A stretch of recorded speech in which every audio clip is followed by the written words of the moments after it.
Hey guys, we've got the Hobao MTX on the bench today, and this is going to be a really interesting episode. This truck is normally meant to be run on 6S, and today we're going to run it on 8S. To do that, we're going to be putting the Max 6 ESC in here. We're going to try and cram this big 4585 motor into it. Not sure if this is going to fit, but we've got some alternatives if it doesn't. Also got some upgrades. We got a chassis brace and some upgraded bits for the front steering. And we're going to be doing a couple of modifications here. We're going to be taking the center differential out, putting some 1 million fluid in it. The fluid that's in it right now is really thin, and it's just not appropriate. The front tires balloon really badly, and this thing needs thicker fluid, so 1 million's going in there.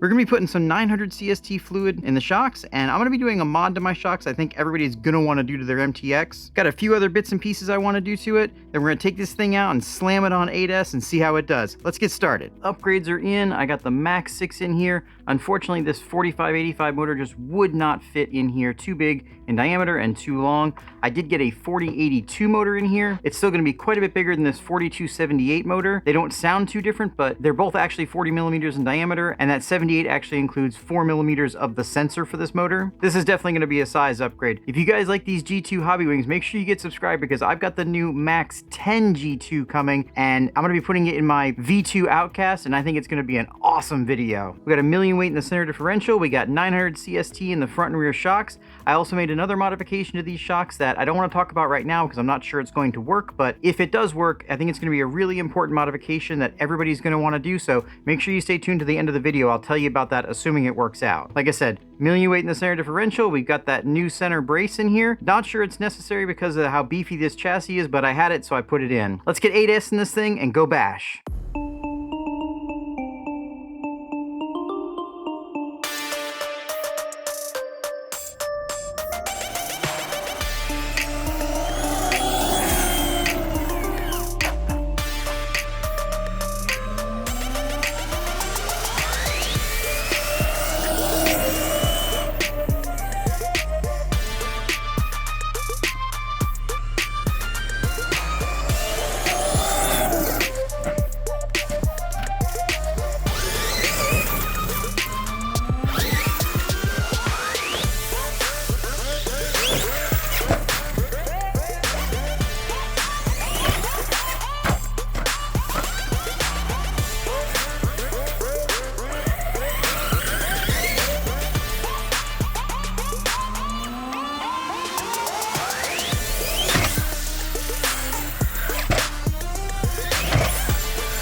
Whoops. Okay guys, I got a couple of packs for this thing on 8S, and I can tell you, this thing is an absolute beast. It has survived abuse that would have killed a lot of other RC cars. And keep in mind, this truck is basically still stock. I've got a few upgrades on it, but nothing really that would affect its durability. I am really impressed with this platform. Let's talk about these shocks though. There is a problem from the factory with these shocks, and let me tell you about it. These are the MTX shock shafts, and they are not very good. They get bent and broken pretty easily. I've got one that was bent, a couple others that all the coating is worn off of. Fortunately, there's a very easy solution. The MT+2 uses the exact same shocks, and this is the part number for its shock shafts. Its shock shafts were obviously made by a different supplier or made to different specifications, because that's what I've got in here now, and they are holding up perfectly just like they did in the MT+2 and just like they have in everybody's MT+2 that I'm aware of. So if you get one of these MTXs, just go ahead and order 2 sets of these 94 110s, put them in your shocks when you upgrade the shock oil. I think this 900 CST shock oil is a great shock oil for medium to big jumps like I've been doing. I've taken some pretty hard crashes. This chassis is still perfect. I really strongly suggest picking one of these things up. Get the roller, that way you can put your own electronics in it and have an awesome basher. If you have any questions or comments, put them down in the comments. Please like and subscribe. Thanks so much for watching. We'll see you in the next one.